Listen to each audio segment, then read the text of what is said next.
Doo-wop is one of my favorite styles of music, but it seems like the average listener only has a vague idea of what it really is. We think of 50s soda fountains, poodle skirts, Grease, maybe James Dean. The word golden oldies may come to mind. My darling. But the truth is, doo-wop music was an extremely new and pivotal genre that changed the game in the 1950s. Not only did it crystallize the formula of today's modern pop song, it also directly inspired the genres of surf rock, R&B, soul, and most importantly, rock and roll. It was a new style that re-emphasized bands over the soloists of the jazz age, and bringing back a sense of theatrics and costume into music, and it is one of my tops. And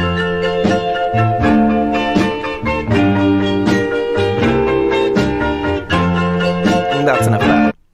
And it's impossible to name the first doo-wop group, but many historians regard the Mills Brothers as extremely influential to the genre, blending their unique style of Negro spirituals with rich, multi-layered harmonies much like a barbershop quartet. No matter when it will be, one day I know we'll be back again. The music was slow and sad, but still always rooted in the swing rhythm. They were also the first group to mimic instruments with their voices.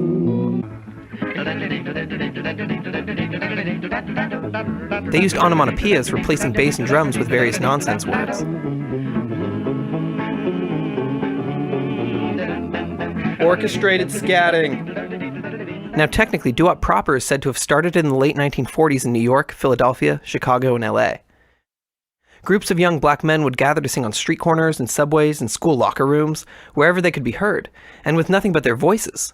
And that's why you got these rich harmonies. You see, the 1950s saw the height of segregation in America, and often black musicians couldn't afford the expensive instruments to make the swing music they were hearing on the radios. So they used their voices.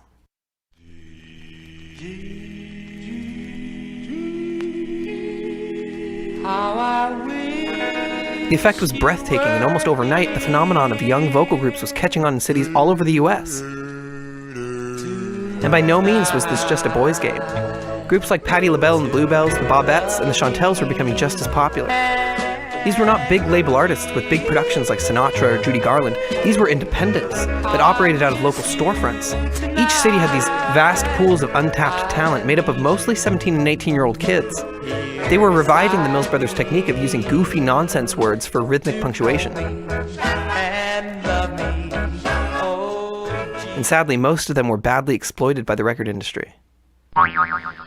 The first doo-wop band to break through those local circuits and achieve national notoriety was Sonny Till and the Orioles, specifically their lead singer Sonny Till. He was a big deal. After Sinatra, he was like the world's first rock star. These are among the first accounts of girls throwing underwear onto stage, way before Elvis or the Beatles. No one had ever been so famous, just for being so sexy.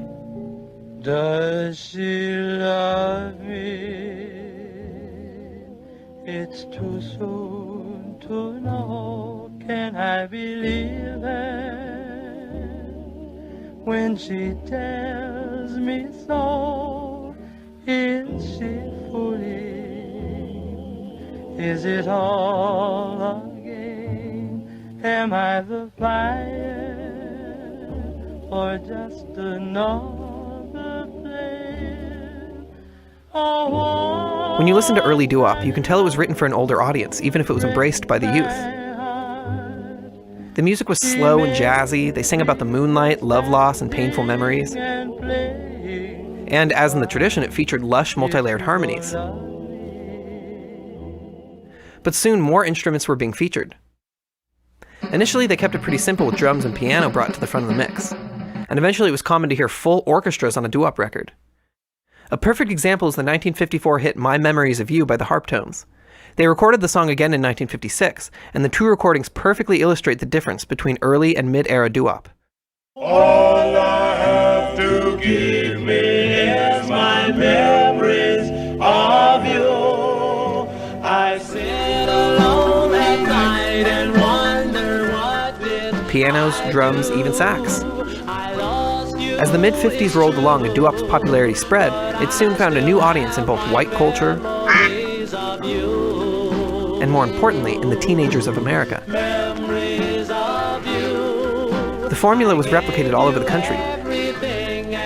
Bands wore elaborate matching uniforms, almost always began with "the," There was even a specific trend of doo-wop bird bands.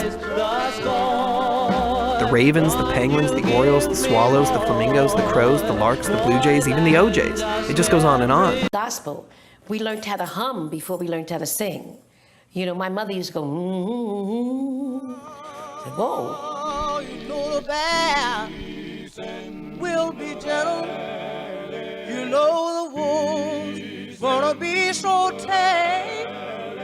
Mighty line, if you will. The doo-wop, as you call them, I call them street corner harmony groups, came from gospel. Oh, yeah. If you did have some talent, it was usually, it came out in the church. We imitated a lot of the groups that were by the church groups. That's where it basically comes from. Soul stirrers, whatever they were, the patterns they would use, we would use that into rock and roll and rhythm and blues.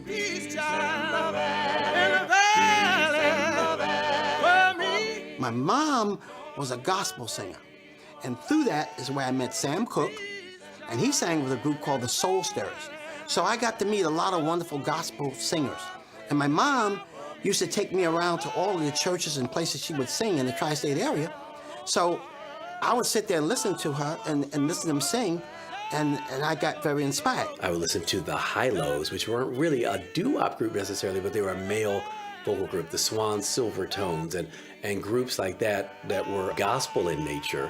So you had call and response happening, where you'd have a lead vocalist and then the other three vocalists echoing what he was singing. That was doo-wop. It was kind of like standing under the street light on the street corner and just starting parts and just singing. So it was always a part of our heritage. Pretty soon I said, I'm tired of going to church singing. I got to make some money. The evolution of doo-wop music or harmonizing of music came from these guys like the Mills Brothers, the Ink Spots. If I didn't care. Let's take the Ink Spots. Now that's the early 40s, during the war, World War II. The Ink Spots were singing pop music. If I wouldn't care. And we would hear that stuff and go, God dang, what's that? They used to rap. The Ink Spot, oh, honey child, baby, in the middle eighth of the song. Honey child, more than words can say. If I didn't. Spiritual music gave birth to blues. Blues gave birth to rhythm and blues. Rhythm and blues gave birth to rock and roll. Rock and roll gave birth to hip-hop. No doo-wop. I don't know where that is. It doesn't fit in the category.